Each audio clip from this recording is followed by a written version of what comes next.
Case தட்டுப்பாடு இவ்வளவு தீவிரமா இருக்கா? சென்னையில் ஹோட்டல்கள் மூடுறாங்களா? மத்திய கிழக்கு நாடுகளில் நிலவர போர் சூழலால் இந்தியாவுக்கு வர எரிவாயு கப்பல்கள் தாமதமாகுது. இதனால் கமர்ஷியல் சிலிண்டர் கிடைக்காம தமிழ்நாட்டில் பல ஹோட்டல்கள் மெனுவை கம்மி பண்ணிட்டாங்க. சில இடங்களில் கடையே மூடிட்டாங்க.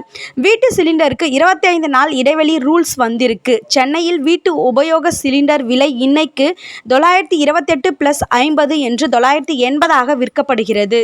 மருத்துவமனை, கல்வி நிலையங்களுக்கு முன்னுரிமை அடிப்படையில் எல்பிஜி விநியோகம் செய்யப்படும். எல்பிஜி குறித்த ஹோட்டல் உரிமையாளர்களின் கோரிக்கைகள் பரிசீலனை செய்யப்படும் என்று பாரத் பெட்ரோலியம் தெரிவித்துள்ளது.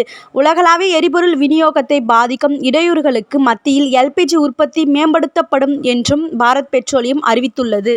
அன்னபூரணி சூப்பர் 6 திட்டம். இத்திட்டத்தின்படி ஒவ்வொரு குடும்பத்திற்கும் வருடத்திற்கு 6 கேஸ் சிலிண்டர்கள்